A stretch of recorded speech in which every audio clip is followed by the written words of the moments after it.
अभी आपने जैसे बताया एंडोमेट्रियोसिस, तो ये एग्जैक्टली होता क्या है? Okay, so endometriosis itself is a big topic.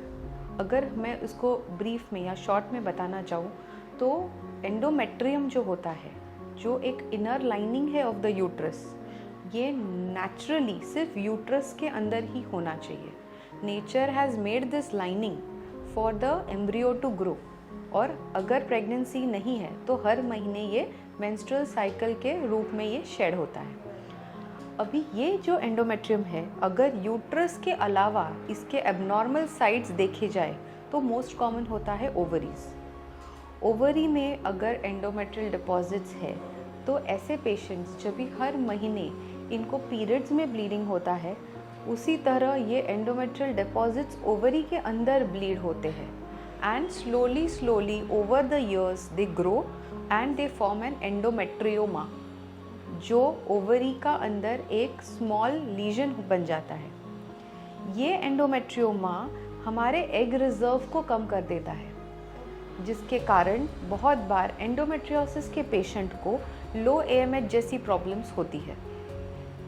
अभी ये एंडोमेट्रियल डिपॉजिट्स जहाँ जहाँ भी पाए जाएंगे वो उस ऑर्गन को अफेक्ट करेंगे।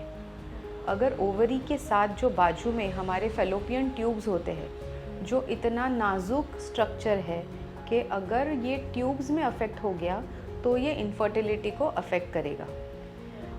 एडनेक्सल स्ट्रक्चर जिसको हम कहते हैं ओवरीज और ट्यूब, अगर इसका ट्यूबो ओवेरियन रिलेशन खराब हो गया तो भी कंसीव होने के लिए प्रॉब्लम होती है। सो एंडोमेट्रियोसिस ये बहुत तरीके से फर्टिलिटी को अफेक्ट करता है। तो अगर एक पेशेंट में एंडोमेट्रियोसिस रहेगा तो उसमें क्या क्या सिम्टम्स पाए जाते हैं? एंडोमेट्रियोसिस का सबसे मेन प्रॉब्लमेटिक सिम्टम होता है कि डिस्मेनोरिया। पेशेंट को बहुत ही अनबेरेबल पेन होना पीरियड्स में। सो जो महिलाओं को अनबेरेबल पेन है, normal pain is acceptable, but अगर पीरियड का पेन इतना हो रहा है कि उसकी day to day life hamper हो रही है, then definitely they should get investigated कि कहीं हमें एंडोमेट्रियोसिस तो नहीं है ना। दूसरे सिम्टम होते हैं कि ये हमारे पीरियड साइकिल को इरेगुलर कर देते हैं। सो ये जो पीरियड की साइकिल होती है वो लेस देन 25 डेज आ जाती है, या फिर इरेगुलर मेंसेस यानी कभी कभी पीरियड्स पोस्टपोन हो जाते हैं more than 35 days. So if anyone is having endometriosis तो उसमें नेचुरली कंसीव हो सकता है या फिर नहीं हो सकता? डेफिनेटली जो पेशेंट्स को एंडोमेट्रियोसिस है, नॉट नेसेसरी वो कंसीव ही नहीं होंगे, बिकॉज रेट्रोस्पेक्टिवली हम देखते हैं कि एक आध लेडी कंसीव होके आ गई है और अर्ली सोनोग्राफी पे उनको एंडोमेट्रियोसिस दिखता है।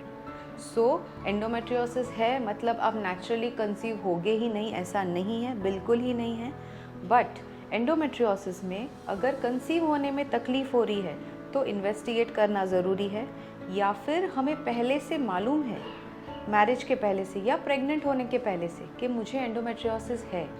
ऐसे लोगों ने इनफर्टिलिटी के टेस्ट करना बहुत ज़रूरी है, क्योंकि एंडोमेट्रियोसिस सब फर्टिलिटी का एक महत्वपूर्ण कारण है और वो हमारे एग रिजर्व या फिर ओवेरियन रिजर्व को कम कर देता है।